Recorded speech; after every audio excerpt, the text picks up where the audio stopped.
आज हम लोग जो हैं वो हाई स्कूल और इंटर के जो बच्चे हैं उन्हें जो प्रॉब्लम्स आती हैं उनके बारे में डिस्कस करेंगे सर से कि कैसे उन्हें कब कैसे क्या फ़ैसले लेना चाहिए और क्या करना चाहिए, क्योंकि बच्चे बहुत दुविधा में रहते हैं कि क्या करें क्या ना करें।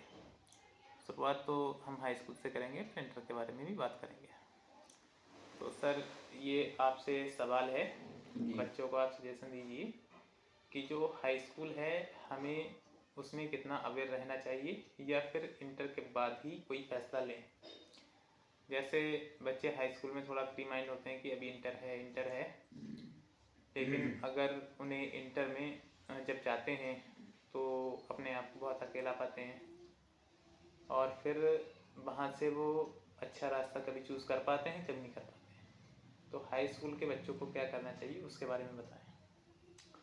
जी, सबसे पहले तो ये बिल्कुल भी बच्चे जो हाई स्कूल में इस समय हैं वो बिल्कुल इस तरीके की उनके सामने सोच और दुविधा रहती है कि इंटर में क्या करें, इंटर में क्या करें। सबसे पहले तो ये सोचना बिल्कुल बंद कर दें कि इंटर में क्या करें। सबसे पहले जो अभी मौजूदा सब्जेक्ट्स हैं उन पर ध्यान दें और अपनी रुचि को ध्यान दें कि जिन 6 सब्जेक्ट होते हैं हाई स्कूल में, जिन 6 सब्जेक्ट में जो डिटरमाइनर सब्जेक्ट हैं, जो करियर को डिटरमाइन करते हैं, करियर की राह को मोड़ देते हैं, जैसे कि गणित, विज्ञान विज्ञान, एवं कला। कला। ये 2-3 ऐसे सब्जेक्ट हैं जो इंसान के करियर में मुख्य अहम भूमिका रोल निभाते हैं, अहम रोल निभाते हैं। जिस तरफ उसका करियर जाना चाहता है उसी तरफ जाता है। तो सबसे पहले ये फालतू की जो भी टेंशन्स हैं, जो हाई स्कूल में बच्चे सोचते रहते हैं कि इंटर में क्या करेंगे, या दोस्तों के चक्कर में आ जाते हैं कि वो ये करेगा, वो ये करेगा, वो ये करेगा, ये या बहुत गलत रहता है सर कि बहुत गलत दोस्तों के होता साथ है। चले जाते हैं और उनकी रुचि नहीं होती फिर भी वही सब्जेक्ट फिर ले भी लेते वही हैं। सब्जेक्ट ले लेते हैं। तो हाँ, ये नहीं होना चाहिए, सबसे ज़रूरी है ये बिल्कुल उन्हें अवॉइड करना चाहिए, इस चीज़ को बिल्कुल ख़त्म कर दें। हाँ, उन्हें अपनी रुचि के हिसाब से ही। रुचि के हिसाब से सबसे पहले ये देखें हाई स्कूल में कि मैं किन विषयों में मेरी सबसे ज़्यादा रुचि है, कि मुझे गणित समझ में आता है तभी मैं 11वीं में गणित चूज़ करूँ। अगर मुझे कला एवं साहित्य या जो ह्यूमैनिटीज़ के सब्जेक्ट होते हैं, इतिहास व कला, इनमें अगर रुचि है तो वो बीए की तरफ, और फिर उससे भी बहुत सारे ज़राए हैं। हर कंपटीशन में बीए वाला बेस्ट अंडर ग्रेजुएट आ सकता है, ये कर ले। इंटर में साहित्य ले ले, और जिन्हें बायोलॉजी समझ में आती है या जिनका ड्रीम होता है या चीज़ लगती है तो वो बायोलॉजी ले लें। हाँ, जैसे डॉक्टर बनने का जैसे ड्रीम डॉक्टर है। बनने का शौक है, ये ज़रूरी है कि ज़्यादा सोचे विचार ना करें, अपने रुचि को समझें कि हाई स्कूल में रुचि किन विषयों में सबसे ज़्यादा है, जो पसंदीदा है उसी के मुताबिक आगे इंटर में जाएं। और ज़्यादा किसी भी के दबाव में, चाहे वह अभिभावक हों चाहे वह दोस्तों की वो क्या कहते हैं उसको कॉपी करना है, दोस्तों की कॉपी ना करें, और अभिभावकों के दबाव में आकर के कोई सब्जेक्ट ऐसा ना लें जिसमें रुचि ना हो। ये तो आपकी हाई स्कूल की बात हो गई, लेकिन बच्चों को ये भी प्रॉब्लम रहती है कि जब वो इंटर में आते हैं तो उन्हें एक स्टेबिलिटी नहीं मिलती। स्टेबिलिटी कहने का मतलब किसी एक जगह पे रुकने का। कभी सोचते हैं कि मैं बायोलॉजी कर लूँ तो डॉक्टर बन जाऊँगा, कभी सोचते हैं कि मैथ्स से जो है कंपटीशन भी आसान हो जाते हैं बहुत से, और इंजीनियरिंग की भी पढ़ाई है तो मुख्तलिफ रास्ते हैं उससे। तो ये जो दिक्कत रहती है चूज़ करने की, क्योंकि अब एकेडमिक में भी इतनी जॉब्स नहीं है, अब तो कोई प्रोफेशनल डिप्लोमा या डिग्री ही ज़्यादा कारगर हो रही है। तो उसके बारे में भी बच्चे ज़्यादा नहीं जानते, क्योंकि बच्चे नए नए क्लास में आए होते हैं और आसपास में अगर ऐसा कोई नहीं है जो उन्हें सही राय दे सके, तो उनकी स्टेबिलिटी और उनके सब्जेक्ट्स और उनके करियर के बारे में आप कुछ सजेशन दें तो उन्हें भी पता लग जाएगा कि आगे उन्हें करना क्या है। सबसे पहला जो आपने बात की कि मैथ से ज़्यादा रास्ते होते हैं, ये सब एक मिथ है।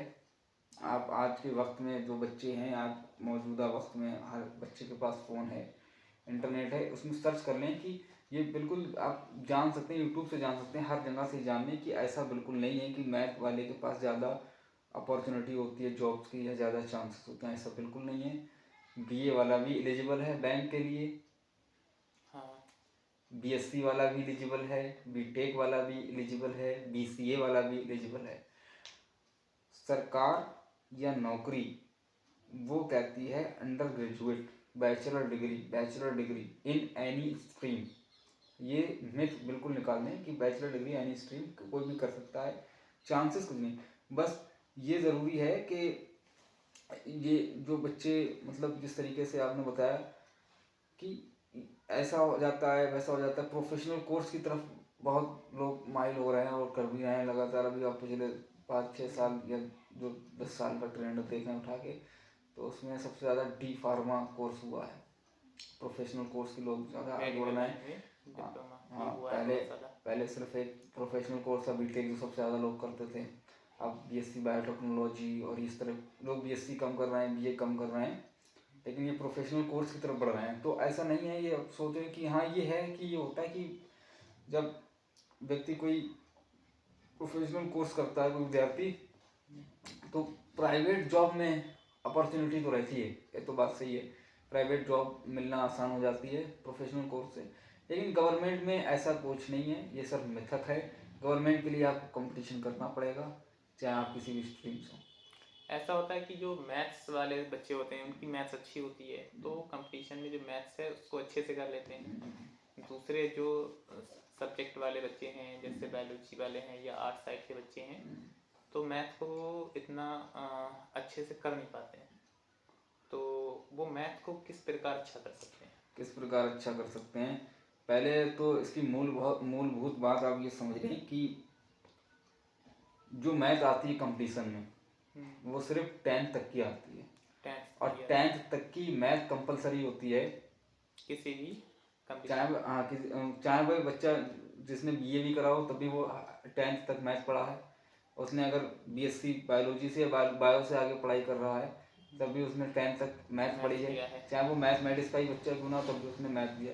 तो ये तो सबसे पहले गलत चीज़ ये बच्चे करते थे, बचपन में 10th तक पढ़ते नहीं सही से मैथ, फिर कहते हैं कंपटीशन में होती नहीं, फिर एक्स्ट्रा वो करते हैं। लेकिन फिलहाल अगर ऐसा किसी के साथ हो गया है कि जिसने बचपन में पढ़ी नहीं है मैथ सही से, और वो अब कंपटीशन में मैथ जो बच्चे मैथ वाले हैं वो कर ले जाते हैं, या उनकी दिक्कत होती है जिन्होंने नहीं पढ़ी होती है बीए वालों को या बायोलॉजी वालों को, तो वो ये है कि कोचिंग कर लें मैथ की, अच्छे तरीके से कॉन्सेप्ट को समझ लें। और आज तो यूट्यूब पर भी फ्री में ऐसे टीचर्स पढ़ा रहे हैं और बहुत से कोर्स ऐसे अवेलेबल हैं, बहुत कॉन्सेप्ट समझा देते हैं अच्छी तरीके से, वो पढ़ लें।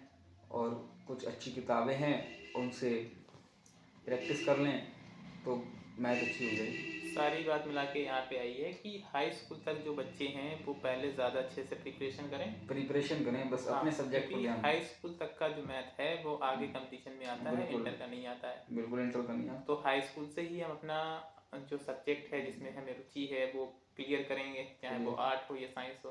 लेकिन जो मैथ है वो स्ट्रॉन्ग इसलिए रखना है ताकि आगे कंपटीशन में काम आए।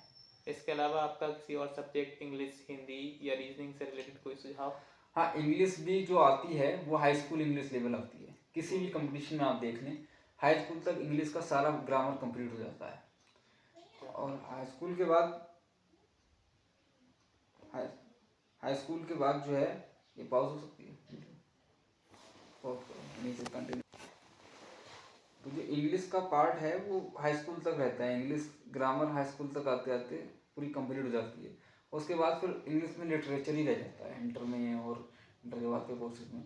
तो इंग्लिश और मैथ हाई स्कूल तक अच्छी तरीके से पढ़ें और जनरल स्टडीज़ पढ़ने की कोशिश करते रहें, जैसे कि रेगुलर अखबार पढ़ते रहें और जो बुक्स हैं एनसीईआरटी की, इतिहास की, भूगोल की, समाजशास्त्र की, राजनीति विज्ञान की, ये सब हाई स्कूल तक ही बेसिक होता है, यहीं से सारे क्वेश्चन निकलते हैं। यानी इतना कंपटीशन में जो आता है वो बेसिक हाई स्ट्रक्चर है वो हाई स्कूल तक है। उसके बाद तो करियर की प्रिपरेशन होती है, उसके बाद अपने सब्जेक्ट में कर सकते हैं, लेकिन अगर आप कंपटीशन में जाना है तो हाई स्कूल का रिकवर कर लें। बिल्कुल।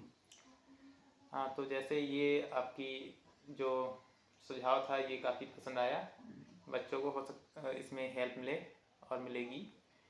और आप ये बताएं कि बच्चे अगर किसी बिजनेस आइडिया या बिजनेस पढ़ाई के लिए जाना चाहें, कंपटीशन में ना जाना चाहें, क्योंकि इस टाइम गवर्नमेंट जो जॉब्स हैं वो बहुत कम ही आती हैं और बहुत कम रेशियो है जॉब्स का, तो बिजनेस आइडिया के लिए आप क्या सुझाव देना चाहेंगे?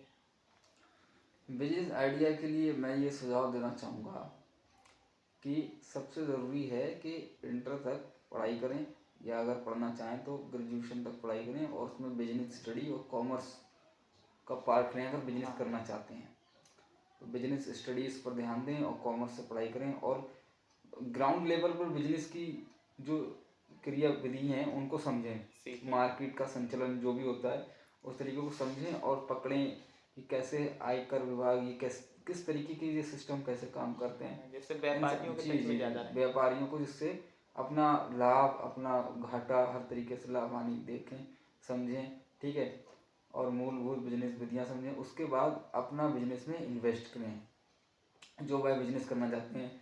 अगर पुश्तैनी बिजनेस को आगे बढ़ाना चाहते हैं तो वो कर लें, और अगर अपना खुद का नया बिजनेस स्वरोजगार स्थापित करना चाहते हैं तो वो कर लें। लेकिन सबसे ज़रूरी है, अगर बिजनेस को आपको कामयाब बनाना है तो सबसे ज़रूरी है कि बिजनेस स्टडीज़ को आपको सही से, बिजनेस एथिक्स को समझना ज़रूरी है। हाँ, ये बात आपकी ठीक है। एक चीज़ और है, एक चीज़ और है ये कि जो बच्चे होते हैं स्टूडेंट्स, तो वो सब्जेक्ट्स में जैसे करते हैं मिस्टेक कि मैंने ये ले लिया, अरे ये मुझे अच्छा नहीं लग रहा, मुझे ये लेना चाहिए, वो चेंज कर लेते हैं, कुछ कुछ का चेंज नहीं होता है बीच में। तो उसके लिए क्या सुझाव रहेगा कि वो उनके अंदर स्टेबिलिटी जो है, स्टेबिलिटी कितनी ज़रूरी है, क्या वर्क करती है स्टेबिलिटी? देखिए, सदैव जो है वो प्रेरणा लेते रहें और मनोनीत रहें, बिल्कुल भी उदासीनता ना आने दें, और जो व्यापार कर रहे हैं उसी को ही करते रहें, उसी से तजुर्बा एक्सपीरियंस और अनुभव हासिल करें, उसी को बेहतरीन तरीके से करने की कोशिश करें, और ज़्यादा वेरिएशन ना लाएं कि ये नहीं चला तो ये बदला, ये जी कोशिश ना करें, ये बदला, क्योंकि इससे जो है वो गलत प्रभाव पड़ता है और बिजनेस के ना चलने के ज़्यादा इम्कान रहते हैं। यानी कि एक काम पे स्टेबल रहा जाए तो ज़्यादा जल्दी सक्सेस हो जाता है, फोकस्ड होकर काम करें। लेकिन अगर बीच में उससे कोई फाइनेंशियल प्रॉब्लम आती है तो क्या करें फिर वो? ये एक घटना है जो घट जाती है लोगों के साथ, इसके लिए पहले से प्रिपेयर रहना चाहिए लोगों को। हाँ, उसके लिए पहले से प्रिपेयर रहना चाहिए, और ये हो जाती है, लोग दिवालिया हो जाते हैं, कंपनियां दिवालिया हो जाती हैं, हाँ, घाटे में चले जाते हैं। जैसे जो घाटे को स्टार्टिंग में जो होता है, सभी के ज़्यादातर लोगों के साथ होता है कि स्टार्टिंग जब की उसके बाद जो है थोड़ा लॉस देखने को मिलता है, उसके बाद फिर उनका वर्क चलता है, तो वो लॉस जो है उसकी रिकवरी के लिए पहले से इंतजाम किया जाए तो ज़्यादा अच्छा रहेगा। हाँ जी, इसीलिए बिल्कुल, और इसीलिए ऐसा है कि एक मिनट पॉज करना आ रहा है।